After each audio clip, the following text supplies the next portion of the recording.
गांव में दो दोस्त रहते थे, पाब्लो और ब्रोनो।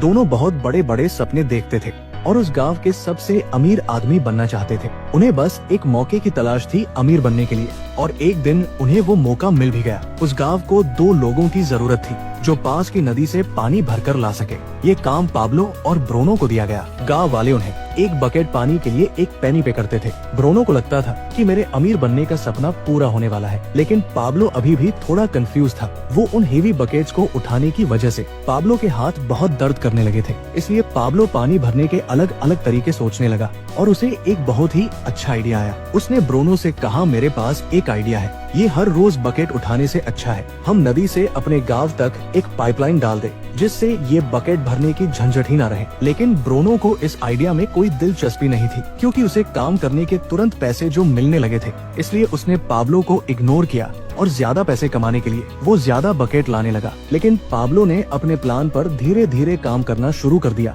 वो आधे दिन बकेट भरता और बाकी के टाइम पाइपलाइन बनाता। उसे पता था ये काम बहुत मुश्किल होगा और पाइपलाइन बनाने में 1 से 2 साल लग सकते हैं, लेकिन उसे अपने आइडिया पर भरोसा था। इसलिए उसने पाइपलाइन के लिए काम जारी रखा। कुछ महीने बाद ब्रोनो और गाँव वालों ने उस पर हंसना शुरू कर दिया, क्योंकि 1-2 महीने में उसका कुछ खास काम नहीं हुआ था। इसलिए गाँव वाले उसे पाब्लो द पाइपलाइन मैन कहकर उसका मजाक उड़ाते थे। और दूसरी तरफ बकेट भरने वाले ब्रोनो की इनकम डबल हो चुकी थी। वो एक बड़ा घर खरीद चुका था, उसकी लाइफस्टाइल बदल चुकी थी। ब्रोनो जब वीकेंड्स पर मजे करता तब भी पाब्लो पाइपलाइन के लिए खुदाई का काम करता था। और कुछ ही महीने बाद पाब्लो की आधी पाइपलाइन बन चुकी थी, जिसकी वजह से उसे पानी भरने के लिए अब आधे रास्ते तक ही आना पड़ता था। इससे उसका काफी टाइम बचने लगा और वो पाइपलाइन बनाने में ज्यादा टाइम देने लगा। इधर कुछ महीनों बाद ब्रोनो को रियलाइज हुआ कि रोजाना इतनी बकेट उठाने से उसका शरीर अब पूरी तरह से थक चुका था। अब वो पहले जितना पानी नहीं ला सकता था, जिसकी वजह से वो बहुत परेशान रहने लगा। और इस तरह महीने गुजरते गए,